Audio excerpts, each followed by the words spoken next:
C'est une journée qui a mal commencé, hein, donc c'était la catastrophe. Bien joué, bien joué. T'as gagné un abonnement. Un gratuit par contre, c'est bon. Ouais, c'était la catastrophe parce que ça a commencé du coup avec de la Super Cup, enfin de la Porsche, je sais plus quoi là, où il y a eu un gros crash et ensuite bah il devait y avoir la F1 Academy, j'allais dire W Series, et la course n'a jamais pu avoir lieu parce que les rails n'étaient pas réparés à temps. Ça a mis énormément de temps. De mémoire, la course était prévue à 12h heure française. Faut savoir que l'AF2, qui était prévue à 13h20 heure française toujours, a été décalée d'un quart d'heure à cause des mêmes raisons. Malheureusement, là, c'est des problèmes on va pas incriminer la FIA, pas totalement du moins. On va pas incriminer les commissaires de piste, pas totalement du moins. Mais on va incriminer un petit peu des deux. T'as vu, ça veut rien dire ce que je dis. Mais parce qu'en fait, c'est très très simple, c'est que les commissaires ne sont pas bien préparés. Et ça, c'est un des problèmes qu'on a dans pas mal de pays, et notamment au Moyen-Orient, c'est que vu que ce sont des pays qui sont entre guillemets assez nouveaux dans les licences FIA, les commissaires n'ont pas autant d'expérience et surtout de formation pour respecter les standards FIA. Parce que oui, ils ont de temps en temps, ils ont leur coupe, la F1, les Formules Emirati, il y a des championnats monoplace, moto, bien sûr, qui passent. Mais bon, en moto, déjà, on défonce pas des crashs, on défonce pas des rails comme on le fait avec des monoplaces. C'est pas bien préparé, on l'a vu à de nombreuses reprises. Oui, Valkyria, la formation monégasque devrait être généralisée. Le problème, c'est que la formation monégasque est semi-pro, si je dis pas de conneries. Donc c'est un autre niveau, mais effectivement, tu prends... bah, en France, on est bien servi avec le Mans, avec le Castellet, mais même d'autres en Italie, en Grande-Bretagne. Enfin bon, voilà, un peu de partout à travers les différentes fédérations FIA. Il y a, voilà, il y a de la matière, mais malheureusement, bah, quand on part dans des pays moins habitués, c'est plus compliqué. Moi, je peux pas m'empêcher de mettre le blâme en bonne partie sur la FIA, parce que faut rappeler que tout ce qui est commissaire de piste, tout ça, ce sont des bénévoles. Après, ça dépend des circuits. Des fois, ils engagent des prestataires pour les remorquages de véhicules, toutes ces choses-là. Mais globalement, les commissaires de piste sont bénévoles. Donc, ce sont des passionnés qui font ça, voilà, parce que c'est quand même du boulot, quoi. Donc, bravo à eux. Mais derrière, il faut quand même une formation suffisante. De ce côté-là, c'était pas terrible aujourd'hui. Et maintenant, les courses, oh là là, la Formule 2, c'était quelque chose déjà. C'était quelque chose en termes de n'importe quoi, mais n'importe quoi en piste. Mais bon, ça a été un petit peu une course typique de Formule 2 quand on a une voiture de sécurité qui intervient. Lorsque les pilotes sont en train de changer de stratégie, j'ai enlevé mon casque qui me sert à rien. La safety car est intervenue au moment des arrêts au stand suite à une collision entre Antonelli et Richard Verschoor dans les stands. Donc on a eu une voiture de sécurité qui est intervenue en conséquence, et forcément bah, tous ceux qui étaient sur des stratégies décalées, eh ben, ils l'ont eu un petit peu dans le baba, et on s'est retrouvé avec des pilotes très rapides contre des pilotes très lents quand la course a repris, donc bien sûr c'était n'importe quoi. Je l'ai dit, c'était très intéressant, on a eu un beau podium final avec la première victoire de Paul Aron en Formule 2 devant Isaac Hadjar et Gabriel Bortoleto, qui a fini premier en piste mais qui avait 5 secondes de pénalité. Donc ce seront les 3 candidats au titre, si je dis pas de bêtises, parce que il me semble que Paul Aron est toujours mathématiquement dans la lutte pour le titre pilote de F2. Ce qui est quand même signe d'une saison quand même très régulière de sa part, puisqu'il vient juste de gagner sa première victoire de la saison. Et on a Gabriel Bortoleto qui devance Isaac Hadjar d'un demi-point seulement. Donc si jamais vous ne suivez pas la Formule 2, vous pouvez peut-être donner sa chance au Grand Prix d'Abu Dhabi, puisque on va être naturellement sur un Grand Prix très très tendu. Donc ça pourrait être très intéressant, avec d'un côté Gabriel Bortoleto qui lui bah, n'a rien vraiment à perdre et ni rien à gagner parce qu'il a déjà son baquet en Formule 1 avec Kik l'an prochain. Mais de l'autre côté, on a Isaac Hadjar qui est en lice pour un baquet potentiel chez RB. Même si avant ce week-end, on commençait un petit peu à parler de Hadjar un peu à Red Bull, en disant les gars, vous discutez avec Colapinto, mais vous en avez pas un qui est pas mal là en Formule 2 ?» Et c'est là que Marco a commencé à répondre ouais, mais il nous a montré ce qu'il savait faire. D'après Helmut Marko, il a perdu plus de 80 points à Hadjar cette saison sur des ennuis mécaniques, des situations de course. Et c'est vrai que le début de saison et même la mi-saison de Isaac Hadjar est exceptionnelle. Elle est très très forte. Et là, il a fait un très très gros job aussi aujourd'hui pour rester dans les 5 secondes de Gabriel Bortoleto. Donc, je pense qu'il a prouvé là sur ce week-end aussi qu'il méritait vraiment d'avoir sa chance. Et Marco disait que de toute façon, ce sera à Abu Dhabi qu'on prendra un petit peu une décision finale parce qu'il aura des tests.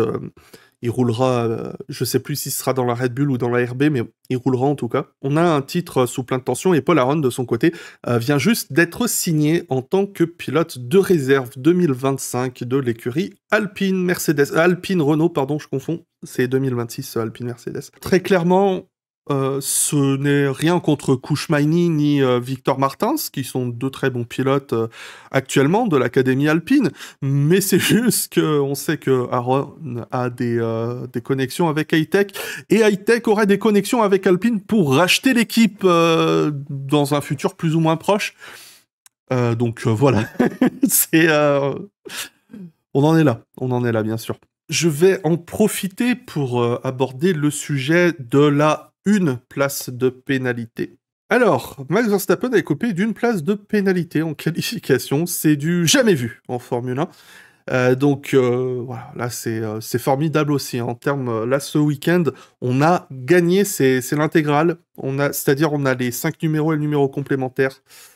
Et après, t'as juste à passer à la banque récupérer ton chèque. Comment on l'explique? Le texte dit que, étant donné que Verstappen, et Russell n'étaient pas dans un tour rapide, il n'y avait aucun prétexte de sanctionner Verstappen à gêner un concurrent, tout ça. Le traditionnel 3 places de pénalité. Et je suis totalement d'accord. La raison de la pénalité de Verstappen n'est pas d'avoir gêné Russell, c'est d'avoir roulé trop lentement. Comment dire? Il faut rappeler que depuis 2-3 ans maintenant, à chaque début de course, dans les notes du directeur de course, il y a un temps minimal à faire lors de ces tours, lors de n'importe quel tour, grosso modo.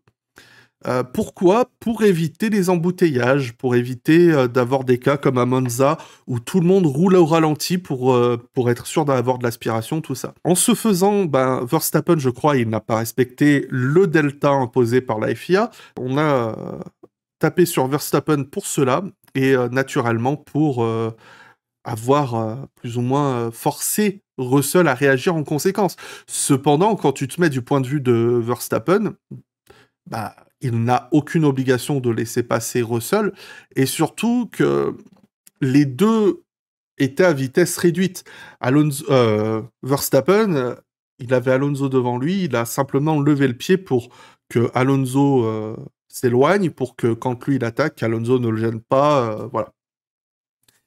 Et Russell, lui, a voulu attaquer un peu justement pour peut-être mettre plus de température dans ses pneus, je sais pas, prendre le virage plus rapidement. Et il a été surpris par Verstappen. Voilà. C'est aussi simple que cela. Une place de pénalité. Bon, c'est pas une pénalité. C'est tu pénalises ou tu pénalises pas, en fait, une place, et c'est bon, quoi. Surtout que derrière, moi, ce qui m'embête vraiment, c'est qu'il a eu 1 point sur son permis. Pour moi, je reviens sur le permis, mais quand on donne des points sur le permis, c'est que c'est grave. Pour moi, c'est que le pilote a fait quelque chose de dangereux et grave. Et quand un pilote fait quelque chose de dangereux et grave, on lui met pas 1 place de pénalité. C'est là que ça me dérange. Et pour partir sur les motifs de sanction, alors, est-ce que le site de la FIA est à jour? Oh oui. Moi aussi, j'ai hâte de voir les télémétries de tous les pilotes en la ligne droite. D'ailleurs, j'ai envie de dire bravo Max Verstappen. Enfin, est-ce que vraiment est-ce que Red Bull ou la FIA l'auraient relevé si Verstappen n'avait pas dit « Eh, attendez, Norris, il a pas ralenti, là !» C'est dire quand même à quel point la conscience qu'ont les pilotes de Formule 1. Mais encore une fois, moi, je mets en avant Max Verstappen sur ce domaine-là parce qu'il me rappelle beaucoup Fernando Alonso sur sa science de Grand Prix. Mais je suis d'accord, El Caillouteux, Verstappen a fait du meilleur tour sous drapeau jaune. Mais c'était pas un drapeau jaune généralisé, c'était un drapeau jaune dans cette section. Si il ne fait pas de meilleur temps dans le secteur concerné, mais qu'il améliore les deux autres secteurs, techniquement, c'est pas illégal. Et là, le problème viendrait plus de la FIA que du pilote, je pense. Surtout que ça voudrait juste dire qu'il a fait un tour de malade. Alors, nous avons Lance Stroll. 10 secondes de pénalité. 2 points. Ok, on va commencer. Ça y est, je suis chaud, là. Liam Lawson. On commence. Au départ, on a Ocon qui est juste derrière Hülkenberg. Hülkenberg perd le contrôle au premier virage, il percute Ocon et s'envoie Ocon dans Colapinto et ça colapinte les trois. Moi, dans ce cas-là, bon, c'est that is the race, that is the premier tour. But d'un autre côté, voilà, il a perdu le contrôle de son véhicule, il en a tapé un autre. Premier tour ou pas premier tour, je pense que ça mérite quand même d'être passé sous les yeux des commissaires. Maintenant, pénalité, pas pénalité, voilà, je réponds pas. Maintenant, nous avons, dans le même tour, ou aux alentours du même moment, hein, au départ, je sais plus exactement à quel moment c'était, il s'est passé tellement de choses, nous avons Alex Albon qui se fait dépasser par Lance Stroll. Lance Stroll, dans la ligne droite, se décale. Il est à hauteur avec, avec Albon. Et il plonge à l'intérieur, il prend le point de corde et les deux se percutent. 10 secondes de pénalité et 2 points sur la licence de Lance Stroll. Vous savez, je suis le premier à tranchouiller la gorge de Lance Stroll quand il fait des bêtises, parce que c'est un anti-Max Verstappen, Lance Stroll.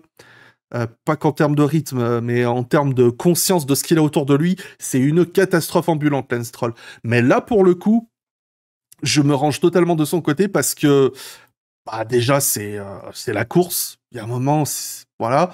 Je m'y tiens. Il a le point de corde. Albon, en restant aussi faiblement à l'extérieur, il me semble pas qu'il soit en droit de refermer le virage comme ça sur Stroll. Parce que c'est lui qui va prendre le plus cher. C'est con, hein. Quand tu veux doubler par l'extérieur, tu ne restes pas derrière la voiture, en fait. Pourquoi ? Parce que déjà, tu perds ton point de corde, donc l'autre, il pourra te foutre dehors, mais qu'en plus, s'il y a collision, c'est toi qui pars en tête à queue et qui l'a dans l'os. L'autre, il a rien. Alors que si Albon était devant, au point de corde, et que Stroll lui rentrait dedans, c'est Stroll qui avait le plus de chances de perdre la voiture, mais surtout, là, à ce moment-là, d'un point de vue cohérent, hein, ce serait de la faute de Stroll de ne pas avoir laissé de place. Maintenant, non, je pense pas que Stroll souvire énormément, mais dans tous les cas, qu'il souvire ou qu'il souvire pas, il prend point de corde, il sort large. C'est comme ça que tu prends un virage. Et je pense, encore une fois, que Albon n'était pas suffisamment devant pour aller réclamer le virage. Et qui plus est, Albon, tout de suite à la radio, il dit « J'étais sûr qu'il allait faire un truc comme ça. » Bah ouais, mais le laisse pas faire, petit con. Excuse-moi, Alex, je t'aime bien, t'es sympa, mais si tu dis que tu sais qu'il va faire ça, évite-la. C'est-à-dire que, pour moi, au minimum, Stroll-Albon, c'est de l'incident de course. Dans le pire des cas, hein, et sinon, pour moi, il n'y a rien. Parce que voilà. Et ensuite, tu prends un pilote qui a perdu le contrôle de son véhicule et qu'en envoyé 2 autres dans le décor, et lui, tu lui mets rien. Donc déjà, je commence à avoir de la dissonance cognitive. Mais attention, Liam Lawson. En entrant dans le virage 1, la voiture de la pilote 30 a sous-viré dans la voiture numéro 77. Liam Lawson n'a pas touché Bottas. On a repassé les vidéos. Il ne le touche pas. Il se touche pas. Donc là, c'est un truc qui me dépasse totalement. Bottas met un coup de volant pour esquiver. Du coup, il n'y a pas contact. Il n'y a pas understeered. Pardon, j'ai oublié de montrer le texte. Il n'a pas understeered into car 77. il a understeered et car number 77 as evited, mais il n'y a pas de into. En fait, c'est très problématique. Là, t'as deux pilotes qui se prennent 10 secondes et 2 points pour des trucs, pour des riens, hein, pour moi, encore une fois. Et t'en as un qui a causé quand même un énorme chaos et qui s'en tire tranquille. Encore une fois, hein, moi, c'est pas une question de gueule.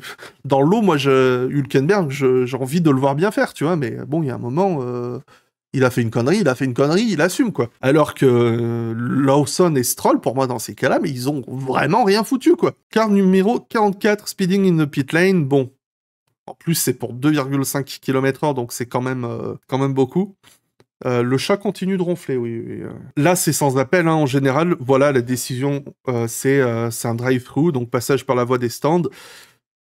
Je ne suis pas surpris parce que c'est ce qu'on a l'habitude de voir et la sanction, elle est assez but en blanc. Ah oui, le mauvais départ de Hamilton, hein, tant qu'on y est. Donc là, c'est 5 secondes de pénalité. Pareil, hein, c'est un classique. Piastri nous a fait la même à Vegas. C'est pas très surprenant. Et car 23 causing collision. 10 secondes pour Albon pour avoir forcé Magnussen hors de la piste, enfin avoir percuté, voilà. Moi, pour celle-là, je la laisse en suspens parce que je trouve que c'était désespéré de la part de Albon à ce moment-là. Moi, je reste dans l'esprit Let's them se foutre sur la gueule. Maintenant, si on doit pénaliser des trucs, pour moi, ça, ce serait le genre de truc à pénaliser.